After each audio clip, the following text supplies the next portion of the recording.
Let's be honest, folks. Who hasn't fantasized about ditching the daily grind for a slice of island life?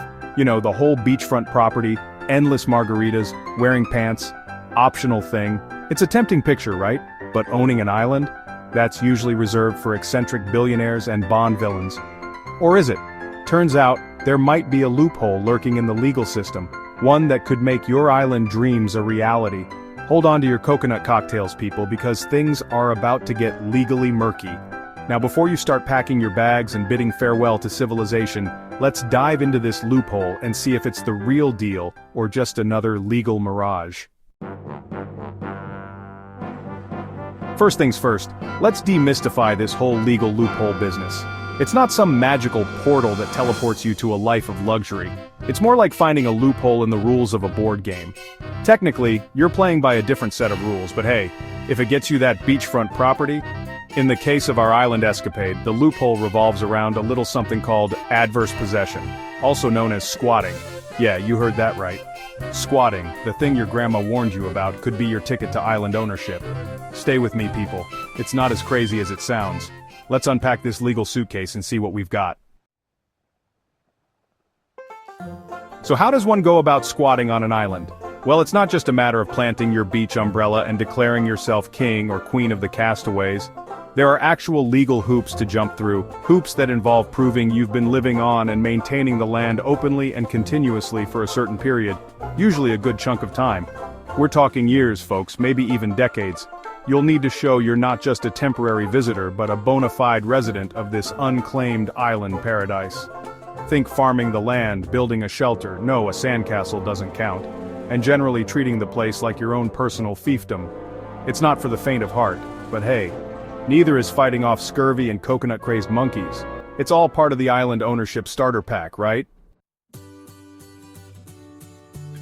Believe it or not, there are folks out there who've successfully used adverse possession to become real-life island rulers. Take the case of a family in Brazil who've been cultivating an island for generations, claiming ownership through their continuous use of the land, or the group of individuals who, after years of living on an unclaimed island in the Pacific Ocean, were granted ownership by a court. These are just a couple of examples, folks. The point is, this loophole isn't just some legal myth. People have actually used it to claim their own little slice of paradise. Of course, your mileage may vary. We're talking about the law here, and as we all know, the law is about as straightforward as a maze designed by a caffeinated squirrel. So, while these stories might inspire dreams of coconut-fueled freedom, let's not get ahead of ourselves. There are two sides to every coin, even one found buried in the sand on a deserted island. Section 5, Paradise Found, the upsides of island squatting. Okay, let's say you're seriously considering this whole island squatting thing. What are the potential benefits? Well, the most obvious one is, of course, the island itself. Imagine having your own private kingdom, a place where you make the rules and the only dress code is swimsuit optional. Then there's the whole escaping the rat race thing.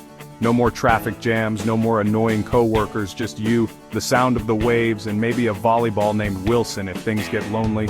Plus, think of the bragging rights. What did you do this weekend? Oh, just chilling on my private island. You know how it is. But before you start measuring for your coconut crown, let's not forget about the potential pitfalls that come with this legal loophole. After all, paradise can be a fickle beast.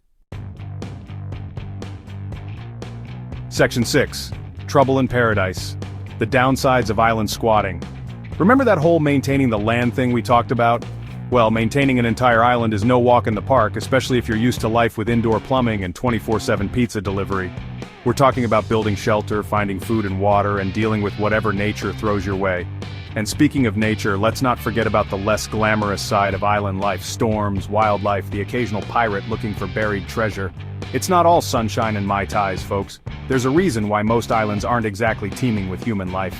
Then there's the legal headache to consider.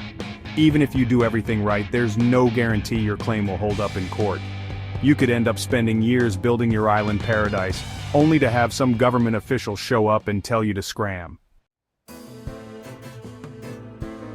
Section 7. Is island squatting right for you? So, after weighing the pros and cons, the million-dollar question remains. Is island squatting the right move for you? Well, that depends. Are you comfortable with risk? Do you enjoy a good legal challenge? Are you handy with a machete and comfortable with the idea of sharing your living space with exotic creatures? If you answered yes to all of the above, then congratulations. You might have what it takes to be an island squatter. But if you're more of a comfort and convenience kind of person, then maybe stick to booking an all-inclusive resort. You'll still get the beach views without the legal battles and the constant threat of scurvy. It's all about knowing yourself and what you're willing to handle. After all, paradise is a state of mind even if it doesn't come with a deed. Section 8. So you want to be a modern-day Robinson Crusoe? Now, if you're still dead set on pursuing this island ownership dream, more power to you. Just remember, it's not a decision to be taken lightly. Do your research, consult with a legal professional, preferably one who specializes in maritime law, and be prepared for a long and potentially complicated process. And hey, if it doesn't work out, there's always that timeshare presentation you've been meaning to attend. They usually offer free snacks, and who knows, you might just win that weekend getaway to Aruba. Remember folks, the pursuit of paradise is a journey, not a destination. Enjoy the ride, even if it involves a few legal hurdles and the occasional coconut-related mishap. Section 9, the final word on island ownership, or something close enough. So, there you have it folks, the ins and outs of owning an island through the legal loophole of adverse possession. Is it a viable option for everyone? Absolutely not. But is it a fascinating quirk of the legal system that allows for the possibility of living out your castaway fantasies? You bet your sweet coconuts it is. Just remember, whether you're lounging on your own private island or simply daydreaming about it from your office cubicle, the most important thing is to enjoy the ride. After all, life's too short to be anything but happy, even if you're not legally required to wear pants.